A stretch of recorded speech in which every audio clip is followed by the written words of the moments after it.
if you pull the wheel back and forth, you can see this is moving separately from the tie rod end. So this tie rod, outer tie rod end is shot. Needs to be replaced, and that's why we're doing this today. Only this side, for whatever reason. I don't know if the other side was done before we just bought this car. So we're gonna replace that today.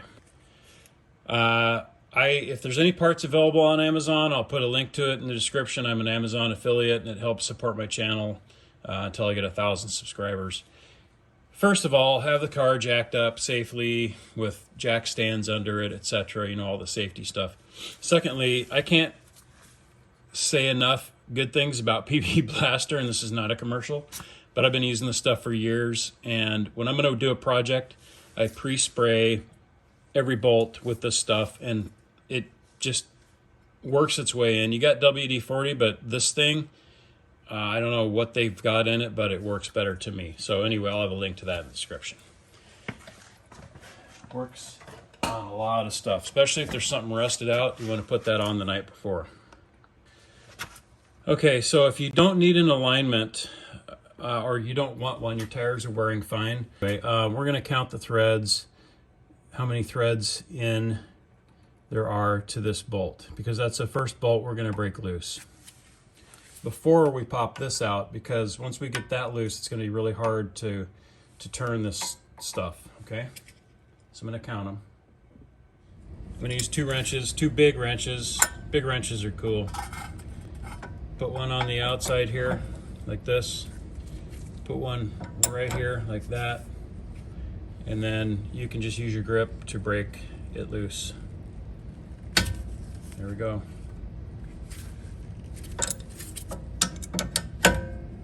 Nope, that one's turning. Okay, so we got that broke loose, but now we're gonna have to hang on to this part right here. So I'm gonna move this wrench to the nut.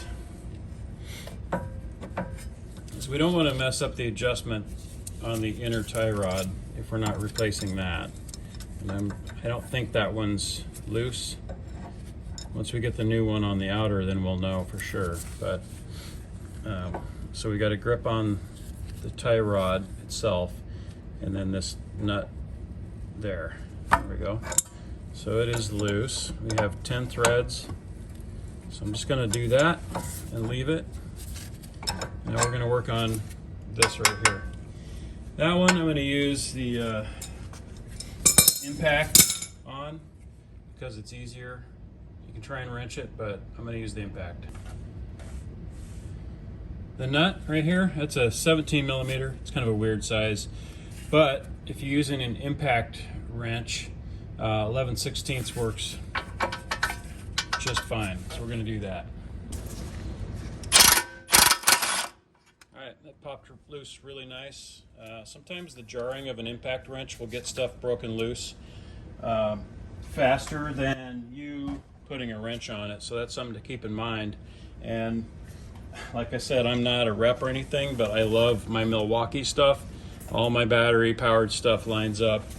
Great tools. I use it for carpentry and automotive and everything else.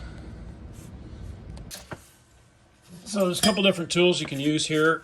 Well, actually, you're going to use the hammer for sure, but a tie rod separator tool, which I just happen to have one because we have an older vehicle that I work on a lot.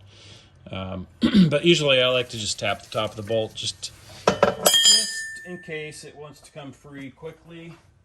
And what I'm going to do, since we don't know for sure we have the right part, I think we do because I just double checked it again, is I'm going to put this bolt on the top to protect the threads on the end of this, and then get it down so it's got a lot of threads biting, and then I'm going to pop it with the hammer. There it goes, it broke loose. Alternatively, you know, you can put the separator in there and try that, but I like just the hammer.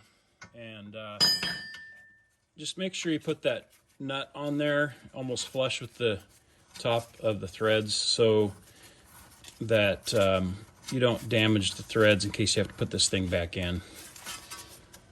And looks like, how do you like my gloves? Yeah, these are Harbor Freight. So I didn't have to back this off much. We're gonna spin the tie rod end off the end here just to see how long it is compared to the replacement. And then we might have to adjust the nut if that is the case, if the new one's longer. Pretty much lined up. It looks like the old one is slightly longer.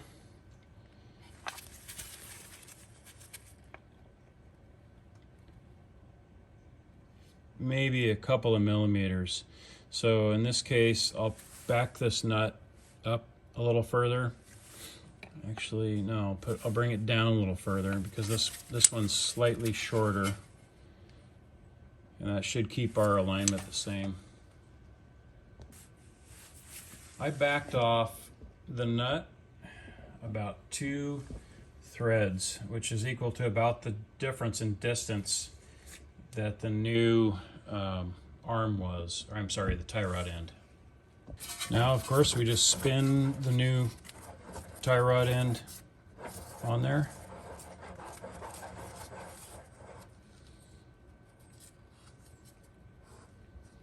Make sure I keep a couple of threads open. So in order to get this back in, since this has no play, you're gonna have to put a jack underneath, jack stand underneath the A-arm here and lower the car just a little bit and to get these to line up properly. So as you lower the car just a little bit, you'll see that the angle starts to match up. I'm going to use both hands for this. All right, the ankle's good. We got it up in there. I just put the bolt on the top.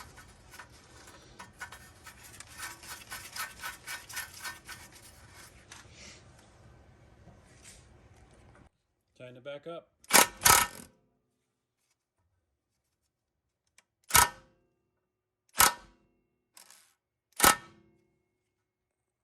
I'm going to elect to hand tighten this. I didn't want to jam down on it with the impact wrench too much.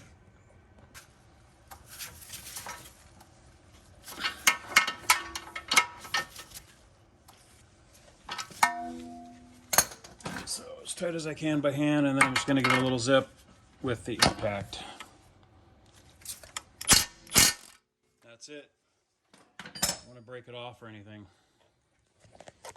Okay, so that completes the installation. You just want to tighten up this nut against the replacement, and then you might have to actually hold this as well. So just tighten up that nut and then you're done. Thanks for watching. Please subscribe, watch the other Lancer videos. I've also got some other DIY projects. Just check out the channel if you would. If you subscribe, you'll see all that stuff and get notifications when I do more videos. Thanks for watching.